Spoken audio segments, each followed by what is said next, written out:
Alright, I'm going to go ahead and close these different camera views just so that I can get my screen a little less cluttered.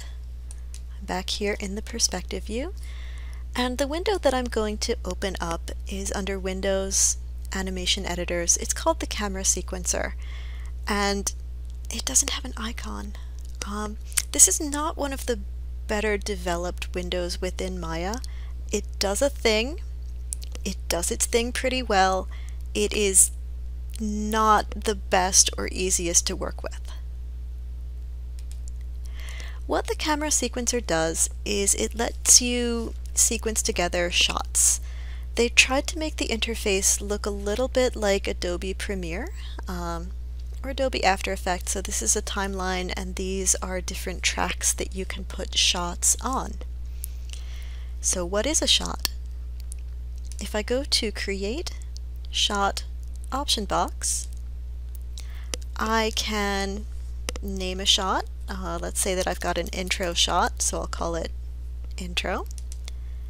And that would correspond to the intro camera, which is frames 1 to 35. So I'll put in a start time of 1 and an end frame of 35. Placed from, let's set to current frame. My current frame is 105. Let's go back to the beginning. Placed from frame 1. I'll hit apply. So that makes this thing in the camera sequencer, and you'll note that my perspective camera, I didn't do anything. It just kind of automatically switched over to my intro cam. And now if I scrub through here, it's showing me through the intro cam, which is kind of nice. It also only has the intro cam going for 35 frames, which is great. That's all I wanted to go for. So let's create a second shot. This will be the tunnel shot, which corresponds to the tunnel camera. Looks like that's going to be 35 through 60. And I would like that to be placed after the current shot. So let's go ahead and apply that too. So now I've got these two shots, and if I scrub through, the sequencer will automatically move me from the first shot into the second shot. And you can see that happening over here. Let's move that down so you can see there's the intro shot, here's the tunnel shot, whee, then there's nothing left. So that's going well. Let's go ahead and make a third shot. That's going to be the jump, which corresponds to the jumps camera, which goes from 60 to 105. We'll apply that one, and then the last one is the ending camera, which goes from 105 to, I said 125, I'm going to go 130. And we'll apply that too.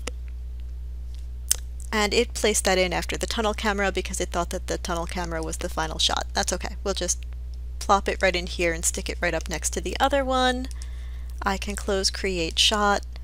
And now as I scrub through this, I will be sequenced through all of my different cameras to create this lovely series of shots. Now, I just did that perfectly the first time because I was very organized about what I was doing, and I was very organized because I knew that I didn't want to make edits in the camera sequencer because I hate the camera sequencer. I just wanted to plop everything in and have it go to the best of my abilities. If you do need to make edits in the camera sequencer, you can. That's what these other tracks are for. So I can move this down, and then let me zoom in on it with my Alt right click and my Alt middle click to maneuver. If I click right here in this 35, 35 is the frame that I wanted to start this off with. When I double click in there, instead of 35, I can type in start at frame 30, press enter, and now this shot will consider itself to start at frame 30. The camera sequencer is not bright, you know, it'll acknowledge that I'm starting at frame 30, but it plays whichever shot is on top, so if I can find my playback head and pull it back over here, you'll see that it's still going to show shot 1, but it'll acknowledge that I have more frames here, which can be nice. You know, that means that I can reorganize, maybe pull this in over here,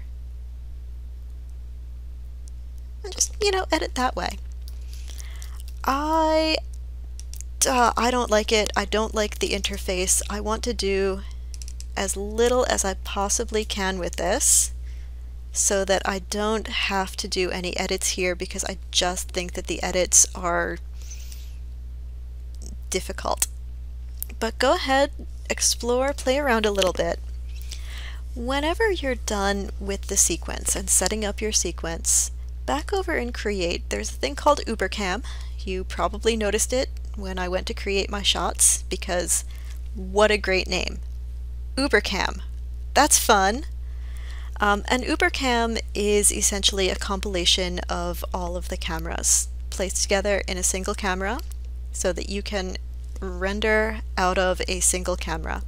So I will click the Ubercam button, and you will see that very, very quickly a new notation appears in my outliner. It's called Ubercam, and let's just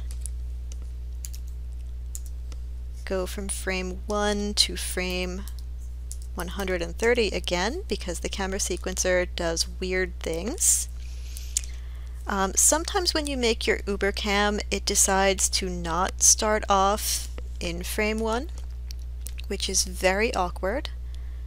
I'm going to just switch over and look through the Ubercam, and this way we should be able to see if it is set up correctly.